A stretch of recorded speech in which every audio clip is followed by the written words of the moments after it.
and looking forward to learning from a rabbi who's been a leader in so many areas, in spirituality, in social justice, in the arts, across Los Angeles, really contributing to the vibrancy of this community for so many years, and looking forward to learning from you today. Thank you. We are not going to be focusing on the book, but I do want to call everybody's attention to it. It is a toolkit for thinking about issues related to growing older. I think it could be a really good resource for any of the work that is happening or ought to be happening in our community. So take a look at it before you read it. So I want to do something that's a little edgy to begin with, and that is to ask you to spend about 5 minutes in Hebruta, telling a story. And the story that I would like you to tell is what was the first moment when you realized that you were mortal. Okay, now I want to do this in the way we do deep listening, which is one of you talks for about, let's say, 2 minutes. The other person just listens. No crosstalk, no questions, just to listen as someone tells a story. And then you're going to take a minute. I will time it, and then the other person will speak. Okay? Does everybody understand the assignment? So turn your chairs. Say hello. First person to speak. What do we do? Hi. So begin now. Yeah. What am I to do? I know. So January 26th, 1981. My wife. Breast cancer diagnosis. Yeah, because we know each I mean, other. that's kind of totally easy, but it's not. Because it was, had We'll talk to you later. 2 year-olds and a 4-year-old. Want me to come over there? Well, anyway. Most families die of breast cancer. Talk about the first young women. This was before premenopausal breast cancer.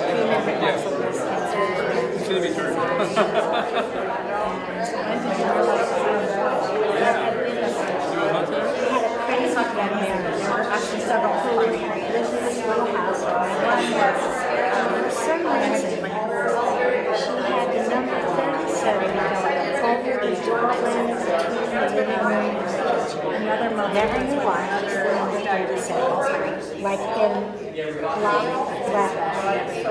And I always thought that was going to be the age that I was going to die. From the time I was a little girl. So, my cousin moved one of the kids. January 26, 1988 was a week before my birthday. I seemed to be a little young to die. Yes. But this is a little weird. And I thought, gee, this is just I had this wild but it just doesn't seem right, but I'm that I 12. was so close to making it to And my cousin stuck her without having to worry about dying.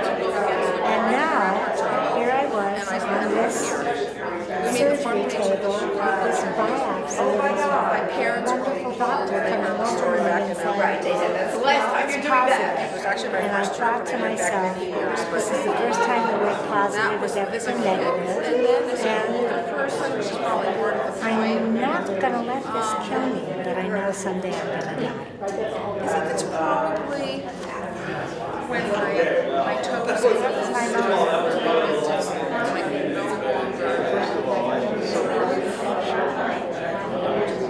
in the ways that I used to. I'm still really athletic, but I'm really big. Like Yeah, on my I knees. know. I don't talk to a lot of people. I mean, everybody knows I have My tummy pressure.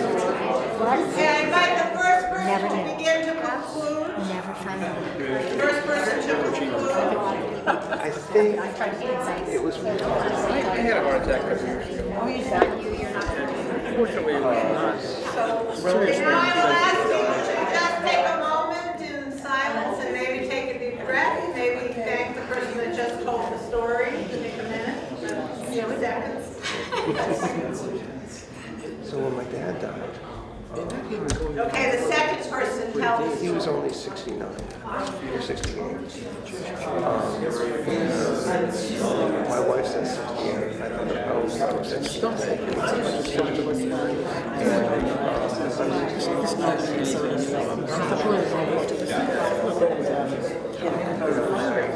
second, I was actually driving the car. I realized I was very cold. I drove home. I drove home. I said, yeah, can I see your car? Go ahead.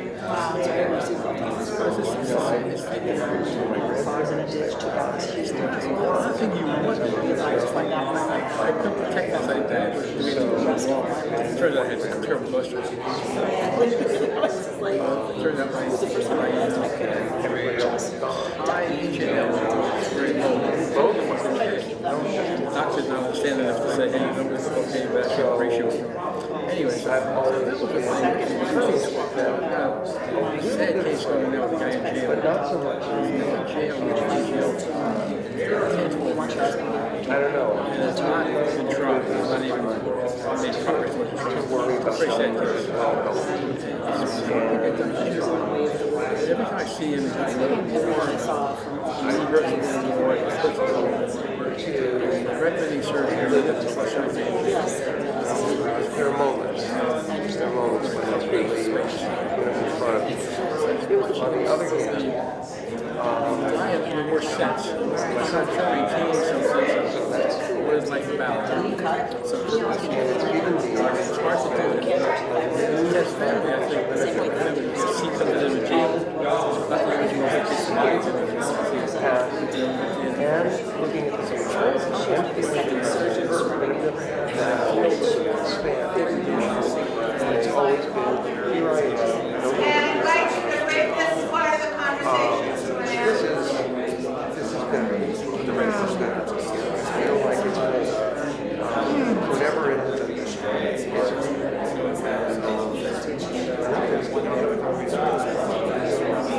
I was going to say, okay, everybody, let's take another 2 seconds.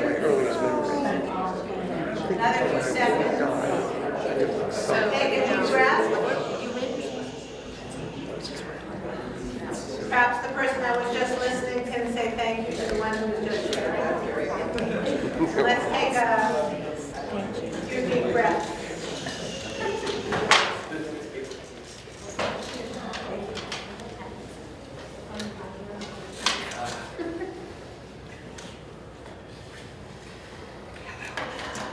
So just tell me in a few minutes, how did that feel? What was that experience like?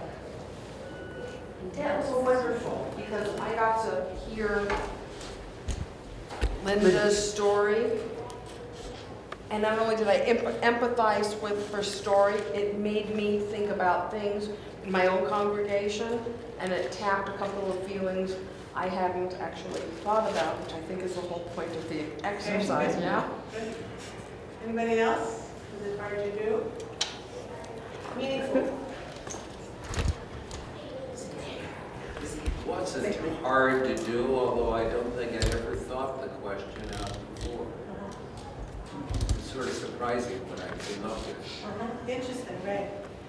So we could spend, this, it's very frustrating. We're doing this, in just like short little bits, but all of us know that the high holidays are, particularly Yom Kippur, are a symbolic confrontation with death, right? Yom Kippur is a near-death experience, which we actually make it safely through. On the other hand, those of you that are in congregations that you've been in for a long time, even if there's not fixed seating, people tend to sit where they always sat. And it's always moving for me to look out over the congregation and see who's not sitting there, and to recognize who shall live and who shall die. I tried last night to find this, but Eddie Feinstein has this incredibly powerful piece on the Unatana Token. It's titled, Who Shall Live and Who Shall Die? And the answer is, I will. That's what Yom Kippur is about. So if we had lots of time, or if I was studying this with a different group of people, I would begin to look at what the high holiday images are related to growing older and mortality. In Shema Kolenu, Al Tashlichenu Leit Zikna, the fear of being left. the image of Yom Kippur and Kol Nidre as untying all of the vows that make us social. And we basically are naked souls, right? Without the comfort, the protection, or the masks that come from social relations. Or all the stuff that you do and don't do on Yom Kippur, that we don't eat, drink, wash, etc. We are simultaneously corpses and angels. It's not exactly clear which we are. Some people wear white, a kittel, the garment they're going to be buried in. We recite the Bidui, the exact same prayer that we say before we die. This isn't subtle, right? It is meant to make us realize that we're going to die. So in that setting, what I want to do very briefly and in a very truncated way is ask us to think about a life and life stages, and then specifically about what it means to be growing older and conscious about growing older. Okay, so we're going to start with the Pirkei Avot text. Somebody want to read it in English? The Hebrew is there if you want. Aaron, you want to read the English of the Pirkei Avot? Sure. He used to say, at 5 years of age, the study of Scripture. At 10, the study of Mishnah. At 13, subject to commandments. At 15, the study of Talmud. At 18, the bride canopy. At 20, for pursuit of livelihood. At 30, the peak of strength.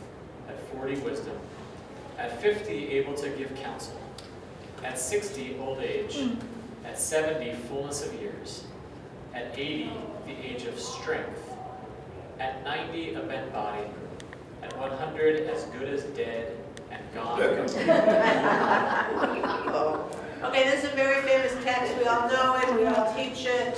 What does it mean to think about a life in stages? This is Pirkei Avot. Shakespeare has Shakespeare's version. Aristotle had Aristotle's version. Contemporary psychologists have their version. When you think about describing the stages of a life, how would you characterize them? What is different here than what we would do, or how you would think about it? Wait a second. I think that Pirkei Avot recognizes stages that we don't recognize so much today. That we look at childhood and adulthood, and we don't really know about elderhood, so we kind of ignore it. And that these stages at 60 and 70 and 80 and 90 and then 100, I think that 100, it's really, that this text is talking about a frail elder who isn't well. But up until then, there is wellness in life. And I think that that's really wise, and we sort of ignore that. Okay, so that's interesting to pay attention to that they did. Malcolm, where are you? Yeah? Yeah, I think at the stage of life where I am now in my 80s, I think when you reach the age of strength, so I like to think of it because you got that far, I think that you're very conscious that time is short and you have to do whatever you can do in that time, leave a good legacy. I've been looking, it may sound odd, but I've been looking at the obituaries in the Jewish Journal, and I've been noticing how many people are not only in their late 80s, but their 90s, and even centenarians, as they die. This is new. And I do think that part of getting good at getting older is the consciousness that there's less time ahead than there was behind. Do it now. And what does that say to us about how we bring meaning and purpose to however much time we have left? So one of the roles of the high holidays in thinking about this is the acknowledgement, at least for some of us, that there's less time ahead than there was behind. What else is interesting here, though? Like, if you were to, what stages are in our lives that are missing from here? Yeah. I find it interesting that the first part seems to be much more about doing and goalposts and achieving certain things. And then Kevot seems to move in, shifts into just states of being. And that's a little challenging also in terms of, we start with goalposts and then it's less about the goalposts. And then there's also the question, well, what does it mean if we don't achieve a goalpost? So I think that that is also very interesting. Eddie, I once studied this text with Eddie Fassi, who pointed out that the beginning is about learning. And then the middle is about pursuit and goalpost. And then the end, or the last stages, are about reflection, wisdom. Again, it's an interesting way to think of a life. But what stages are missing that is in our lives? Well, I just wanted to acknowledge that when I was growing up, my parents always said, learn, earn, serve, which is kind of what, Okay, so that's interesting. what this is. So that you have to spend your early life really learning. You spend the next part of your life earning your place in the world and earning a living and earning the opportunities. And then at the end you serve, although they said, well, you have to serve the whole time. So for me, what's not here is family. Okay, well, there's family in the sense of marriage. Yeah, but that's kind of at the beginning. Right. It's the, That's interesting. yeah, so for me, that, because it was such a big part of my life as a person who entered into this career in my life in my 50s. Thank you. So, in our communities that we are serving for the high holidays, there are people at all these different stages, right? So to acknowledge that and to recognize that there's probably different work going on at these different stages of our life. But to notice and to see all the different people that are there. One of the challenges about growing older in the Jewish community is that the Jewish community does families with young children very well. They're doing a lot of millennial stuff very well. They do frail old age very well.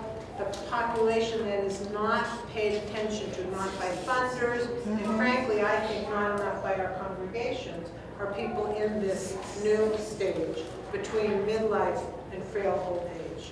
And you know, if we had more time, we could spend a lot of time about what does it mean to not even have a name for this stage. And you feel this is new because people are living longer? I feel it's new because it's a new stage. My parents, when they retired, moved to Florida. I'm retired, and I'm as busy, you know, I mean, it's a new stage. What do you call me? I mean, clearly I'm retired. I'm not the senior rabbi of Temple Emanuel anymore, but I'm hardly retired in the way that my parents retired.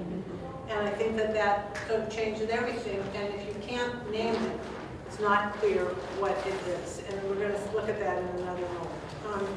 I just want to point out that adolescence isn't here. Adolescence was created or named in the 1920s, right? A new stage that is not mentioned here that some of us know very well is adult adolescence, when our millennials come home and what is our relationship to them? I mean, I would never have gone home and lived with my parents. A lot of my friends' kids are coming home and living with their parents. One of the things we deal with in the book is how relationships change as you get older. What does it mean to deal with aging parents as they're living much longer? What does it mean to deal with our children who we love who are coming home? What are the rules? How do you know, should there be a contract? Should there be paying rent? I mean, all the, who ever thought about that stuff, right? But that's missing here. And as I was doing research for this, I discovered that that has been named. In England, they're called kippers. Kids invading the pockets of their parents, eroding retirement.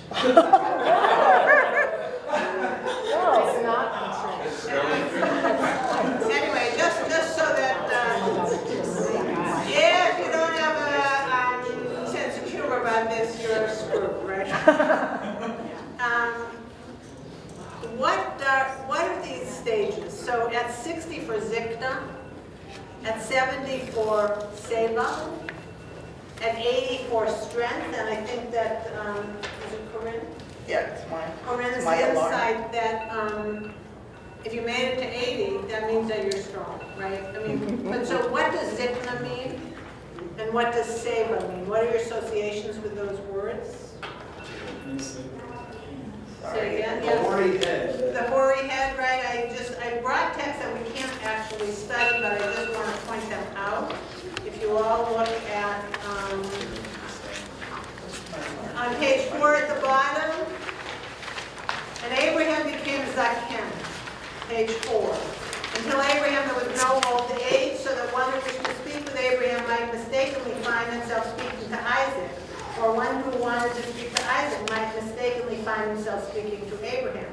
But when Abraham came, he pleaded for old age, saying, Master of the universe, you must make a visible distinction between father and son, between a youth and an old man, so that the old man may be honored by the youth. God replied, as you live, I'll begin with you. So Abraham went off past the night and arose in the morning. When he rose, he saw that the hair of his head, of his beard had turned white. He said, Master of the universe, if you give me white hair as a mark of old age, I don't find it attractive. God said, no, this is good. The hoary head is a crown of glory. So even the rabbis had a bit of a sense of humor about this. I find most moving a interpretation of the word zaken, which is from Sifra, an acronym for Zeb Kana Chokhmah, the one who has acquired wisdom. So there's something about growing older that presumably is about acquiring wisdom. But again, if we had more time to study, we would look closely at page.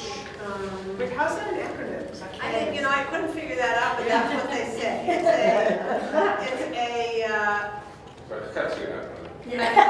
It's either they're spelling it wrong or it's like a midrash. But the point is, what does it mean to be zaken?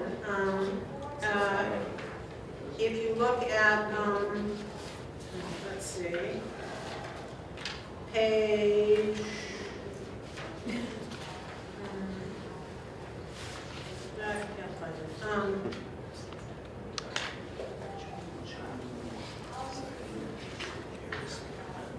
Here it is, on page 5, number 5. Heschel is a wonderful resource for this. Age is no guarantee of wisdom. Right? This is number 5. People are anxious to store up financial means for old age. They should also be anxious to prepare a spiritual income for old age. That ancient principle, listen to the voice of the old, becomes meaningless when the old have nothing meaningful to say. Wisdom, maturity, tranquility do not come all of a sudden when we retire from business.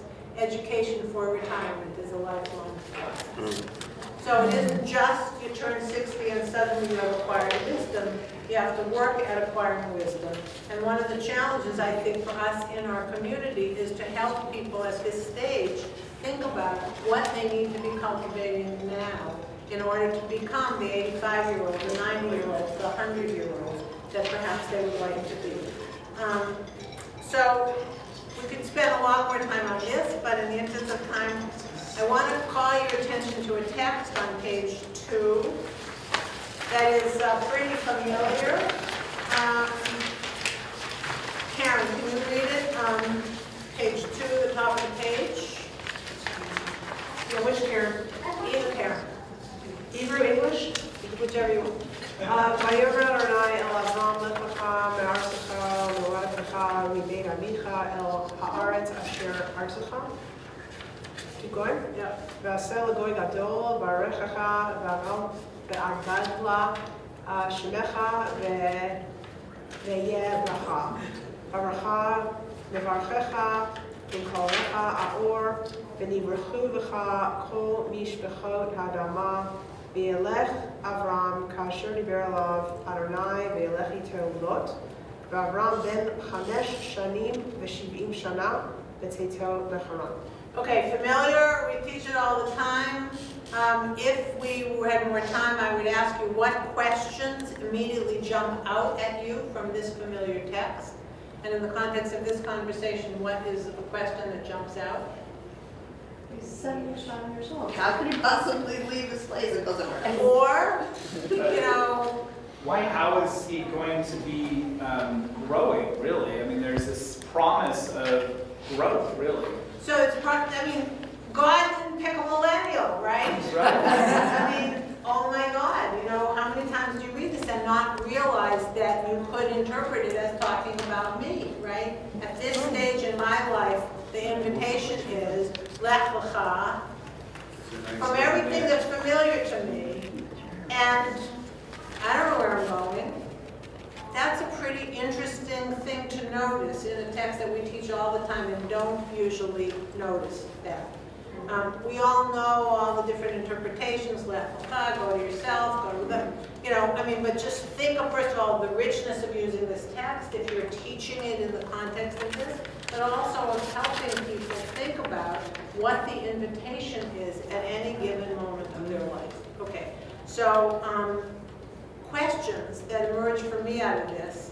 If you keep reading in the Parsha, a lot of stuff happens after this initial call. There's some of which are actually texts that we read on the high holidays. But later in the story, after God, I'm in the middle of page 2, after God calls to Abraham and Sarai, 3 things happen. Their names are changed to Abraham and Sarah. The second thing is that they make a covenant. By this time, Abraham is 99.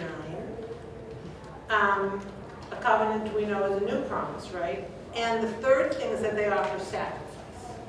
Now, I'm fascinated by the word for sacrifice, which, by the way, I admit to this group of rabbis does not admit in this, it's not the word that's used in this context, but it's still a sacrifice.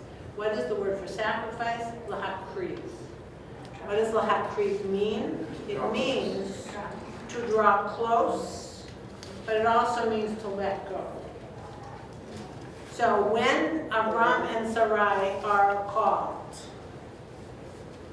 here are the questions that you could ask. And here are the questions that we could be asking at every stage of life, not just for older people. What names are you leaving behind? And what new names are you acquiring? It's a very rich conversation. The wonderful, Hasidic text. I don't know what something is. I will always claim that it's some Hasidic text. A person has 3 names. There's the name you're given, there's the name you're called, and then there's your real name. And the challenge of life is to discover your real name. What a great text that is to think about in the context of meaning and purpose around the holidays. What promises do you want to make, and to whom, as you enter into this next stage of life, whatever the next stage is? I'm always struck by on Yom Kippur that we untie all of our ties. And at the end of the day, you decide which ties you're going to tie again. And the word ne'ilah, the closing, is also the tying, right? So which ties do I want to retie? And which ones am I just going to let go? And then finally, what are you ready to let go of that's been weighing you down, and to whom do you want to draw close? So again, using the story, it's a very rich way to begin to think about growing older. So then I would ask, if we had more time, what are the spiritual practices, what are the new rituals, and what are the Jewish sources that will help us and our communities get good at getting older? I'm very fascinated by this issue of ritual. For those of us who were around in the early stages of Jewish feminism, it's when we notice that our experience is Jewish experience, and the truth that there should be no important moment in the lifetime of a Jew for which there's no blessing, and it wasn't true. And then we began to create new rituals. Covenant ceremonies for girls, ceremonies for abortion, you all know the drill, right? You look at the life cycle, there's a lot of life cycle ceremonies between birth and marriage/divorce. Not a lot between that stage and death. And yet we are living more of our life in that stage than we did between when we were born to, okay. So what are those moments? And how do you create new rituals? Again, this is something that we deal with in the book. We don't script the rituals. If you want, you can go to ritualwell.org and see some rituals. But how do you think about that? What are the moments that you want to notice? Who's the community? Who are the witnesses? So this is very personal for me. You all know that Richie died a year ago. The unveiling happened, the first yard site, and then it was, loved him very much. He will always be a part of me, but I'm not his wife anymore. How do you take off a wedding ring? A lot of people don't. Do I do it in the presence of friends? What do I want at that ritual? It was very moving and very important, and who knew? When I began to talk to people about it, they said, well, like, what is the ritual? And the answer is, well, you know, we're making it up. What are all those other moments of making it up? Just quickly, you know, after I started thinking about this and speaking about it in the congregation, I get a call from a congregant saying, Rabbi, my sister and I are on our way to our mother's house. We're moving her into a nursing home. What's the prayer you say when you close up your parents' house? And I said, yeah, this should be a prayer. What is it? Who writes it? How do you know, such a rich possible exploration for you and the communities with whom you work. Okay, so that's like one whole lesson that I would do.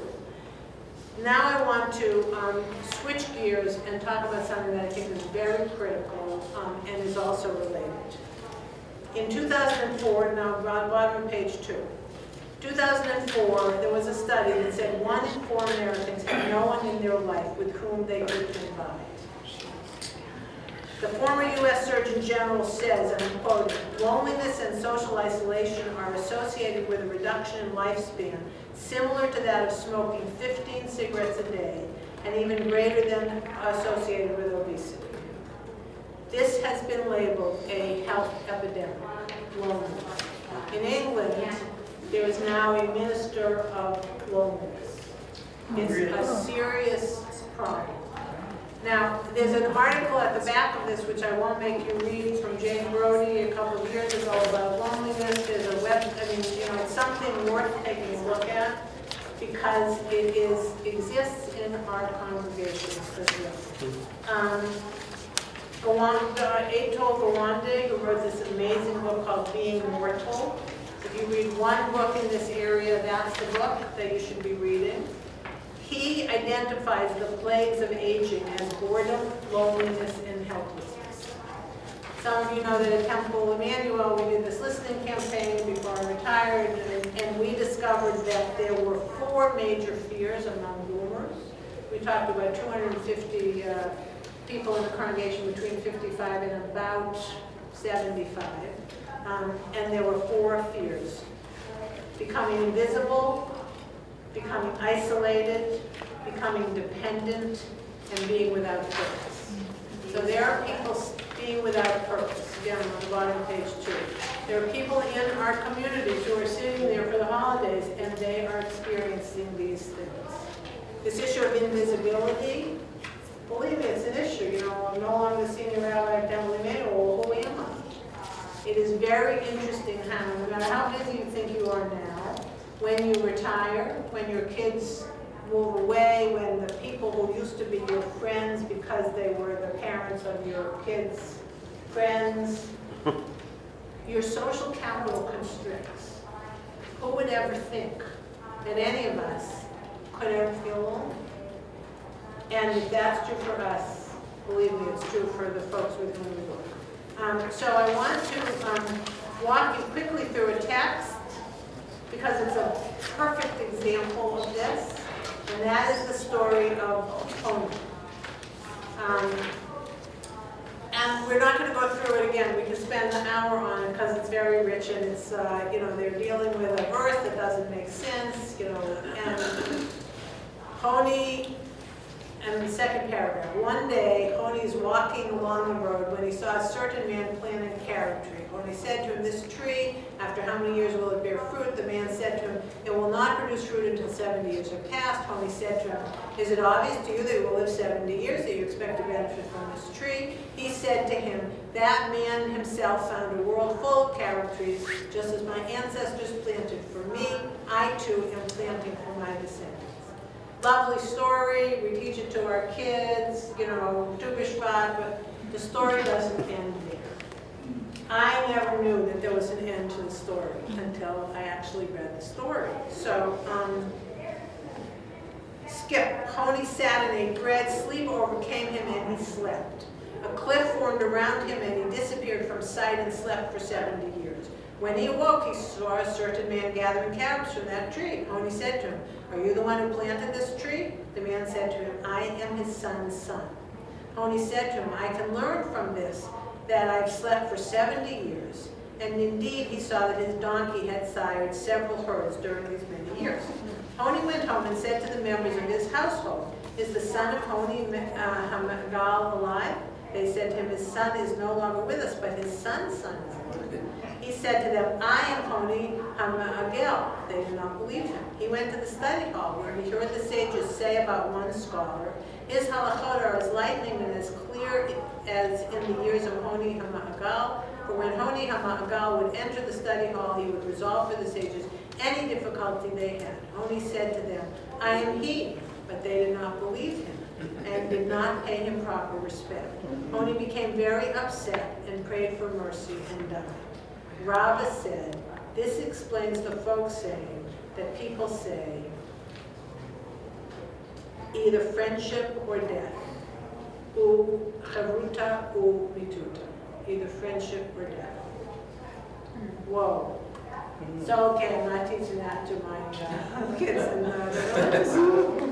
But, so just let's take a minute. So how do you react to that story? Yeah. I think of a couple things. One is, there was some study that said that the 3 things that help people with happiness in life, once basic needs are met, are health, quantity of time spent with family, and an ever-growing circle of friends. And that is really profound to me. People usually think, oh, your old friends are what's key, and then they die, and then you're messed up because you're alone. But actually making new friends is something you should cultivate from a very young age and get in the habit of it. And that way, when you're older, you're sort of used to that. And where I work at the Jewish home, because people die so often, frankly, new friends come in. You have a new table mate, and there's a lot of refreshment. The average age where I work is much longer than in normal places because I think of that socialization. So this is very interesting, okay? If we had more time, I would tell you about this wonderful project that Emanuel is doing with Temple Isaiah. Some of you have heard of it. It's called Chai Village LA. If you haven't seen it, go online and look at it, chaivillagela.org. And it is a village, a synagogue village, where those kinds of social networks are created, even though we're synagogues. They don't exist, at least in my synagogue or in Isaiah, deeply enough to really be nurturing. But we're not going to talk about that. So, but check it out. So what was Honi's problem? But he had no agency in the end. He had no agency, and what else? There was no one who shared his memories. No one shared his of who he memories. was. He was invisible, and he was isolated, okay? The very fears that people have of being invisible and being isolated. And forgotten.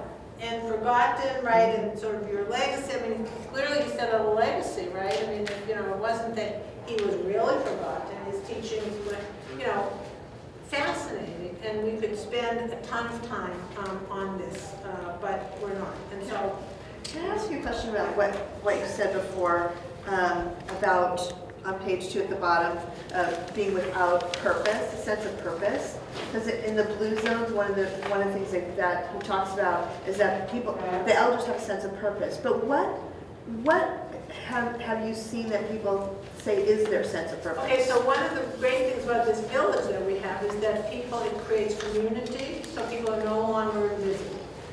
It creates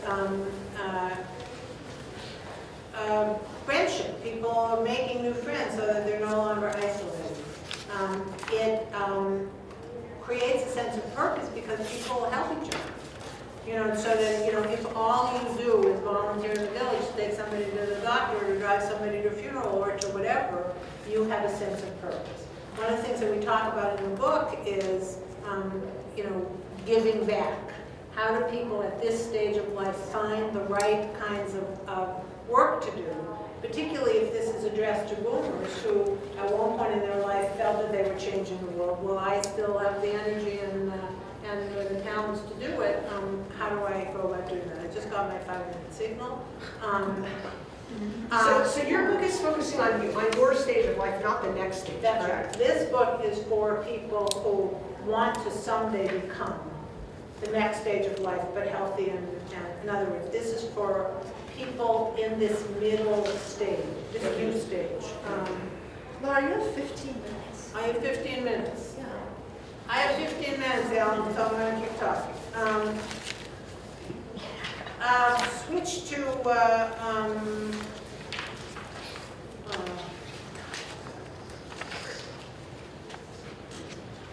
page.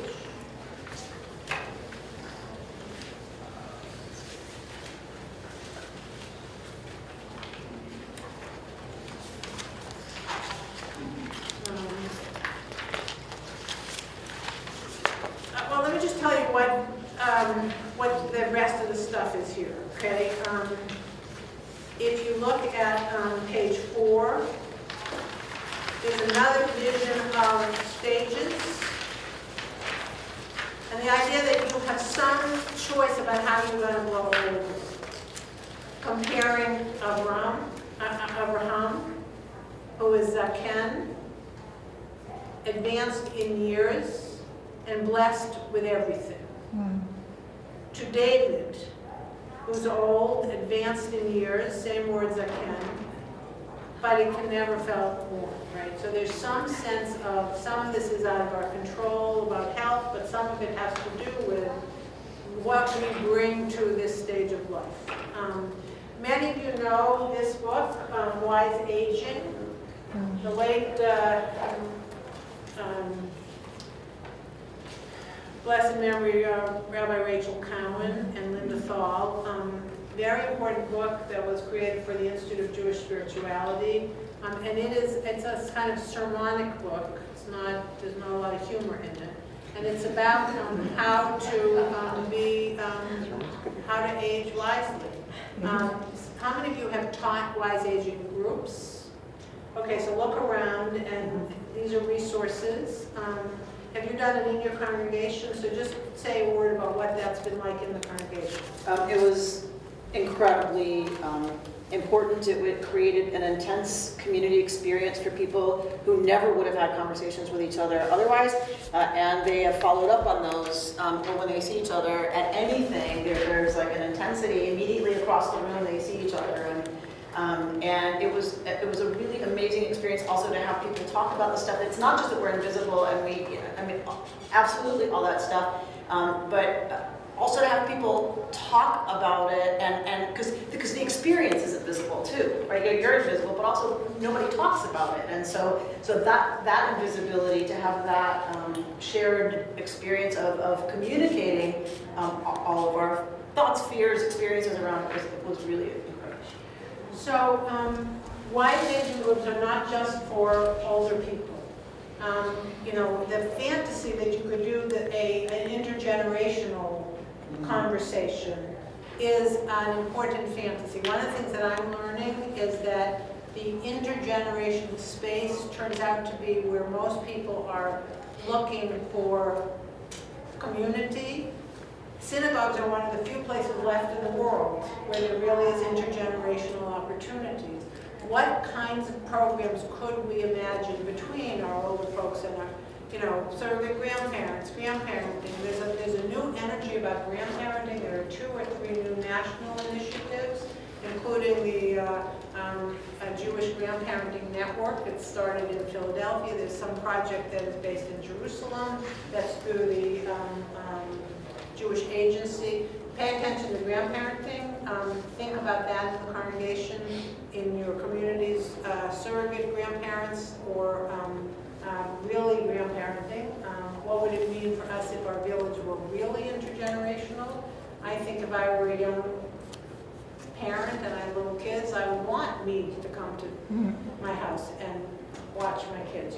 How do we create those kinds of opportunities? Some people are doing interesting stuff, including the temple in Long Beach, Temple Israel, where they have assigned adults to a classroom, not to a kid, but to a classroom.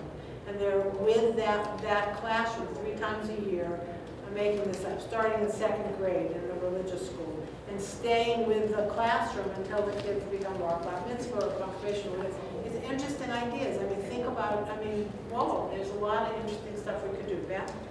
At Shomer Torah, one of the things, there have been 4 wise aging groups over the last 3 years, and we had a lay leader who was trained by IJS, then went and started a wise living group for parents of school-age kids.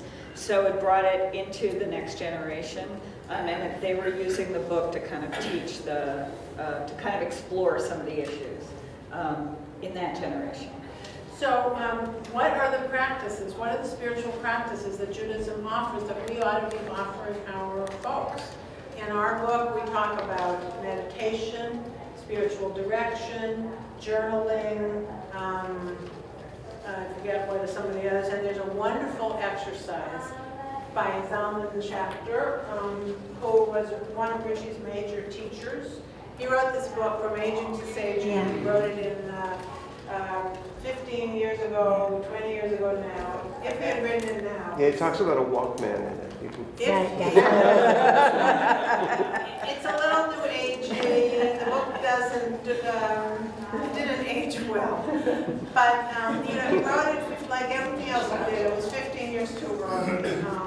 But he anticipated this, and he has a more recent book called The December Project, With Sarah Davidson. which you can take a look at. Look at page 5.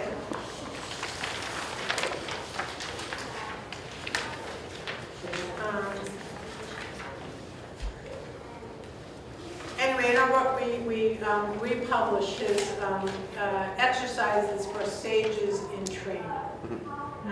It's just really interesting to see. Somebody read what Zalman wrote on number 7. Recently I had a conversation with someone who said to me, "You wrote a very beautiful book. It's very uplifting and encouraging. However, isn't there a dark side to aging?" Actually, I think the book he's referring to, now that I think about it, is The December Project, not From Aging to Saging. So the other book is called... What project? It's called The December Project. With Sarah Davidson, correct? We wrote it with Sarah Yes. Davidson, right. Go ahead, keep going. And he is right. There is a more somber side. I find myself now in my December days. In my book, I spent a lot of time on October becoming an elder, and November serving as an elder. I was much more skimpy on December. The reason is clear. I wasn't there yet. Now I am. Now is one of the best periods of my life. I'm harvesting so much of what I sowed in the world. And yet, when I look in the mirror before I put on my public face, I view this slightly stooped old man with wrinkles. The business that I described as coming to terms with one's mortality has since become coming to terms with actually dying. And there is a tiredness that feels chronic. Thank God, sometimes I feel less tired and more ready to anticipate and enjoy the good things in my life. Still, it's only a distraction from the pervasive tiredness. I'm sharing this with you, not because I want to discourage you. On the contrary, I want you to know that from aging to saging is a positive journey, optimistic and full of sunshine. But I also need to correct the beautiful high notes by playing some somber bass notes to balance and strengthen the truth of what we present. I do not feel a pang of unlived life. I handled my life repair from much that needed tikkun. I believe I have mostly done the tikkun needed. I bear witness to you that the eldering work is real. So one of the things that is actually maybe happening is that some of us are in fact elders, whatever that means. And maybe millennials, with all the stuff that they have, still need elders.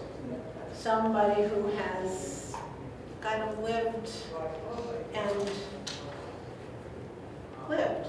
So, you know, what could we do to bring people together around those kinds of issues? I mean, it's just such an interesting question.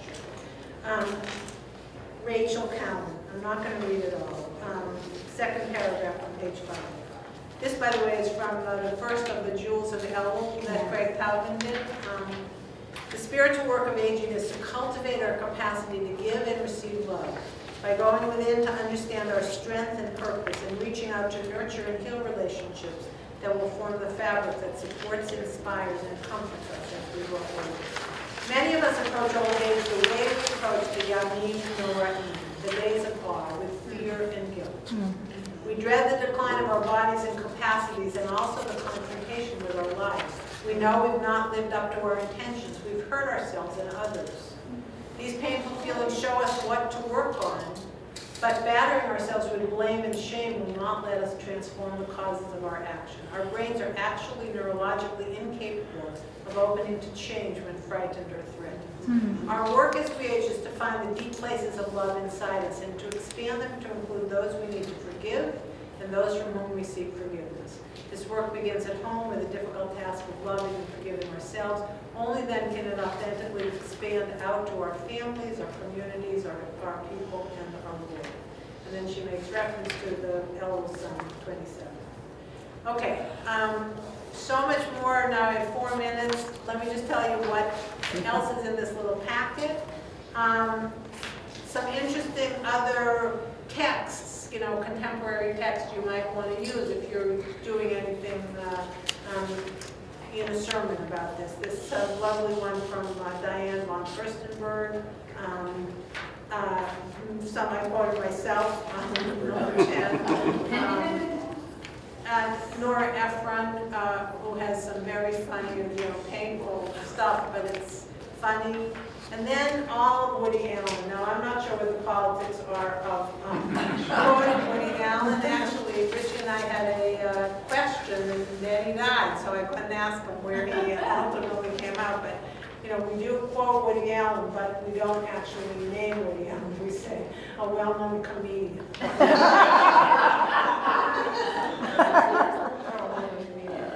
Gloria Steinem has some nice ones, 13 and 14. 13, Isaac Asimov, Nicole Krauss, and then some more Nora Ephron. No one likes to be old. This is number 16. The most they will pop up to is that they're older or old-ish. Every so often I read a book about age, and who's ever writing it says it's great to be old, it's great to be wise and sage and mellow, it's great to be at this point where you understand just what matters in life. I can't stand people who say that. If you don't have a sense of humor about it, this is going to be a disaster. You know, to think about ways to let people understand that the work of the holidays is this confrontation. Less time ahead than there was behind. What does that mean? But what does it mean to live a life that is still full of joy and adventure? Just hear the invitation, whatever the difficulties are. Wonderful poem, Mary Oliver's famous poem. The last lines are, "Doesn't everything die at last and too soon? Tell me, what is it you plan to do with your one wild and precious life?" That is the question of the high holidays. Why does this matter? I conclude with a poem by the late Hannah Block called "Dying for Dummies." I used to study the bigger kids. They'd show and tell me how to wiggle my hips, how to razz the boys. Now I'm watching my cohort master the skills at each grade of incapacity and get promoted to the next. To the oldest, I'm a novice. These 75-year-olds, they think they know everything, says cousin Leo. He's 90. Who thinks, Leo?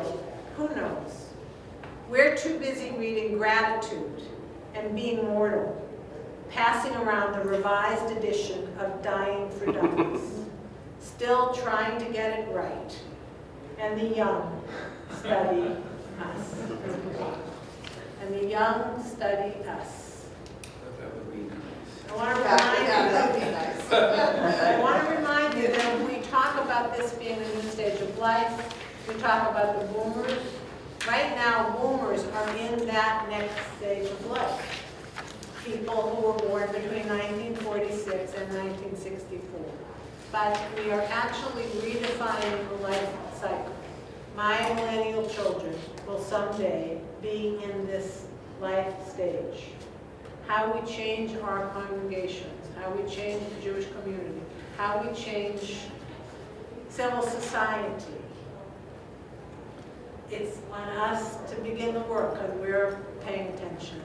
And the change isn't just for us, it's for everyone. Thank you all.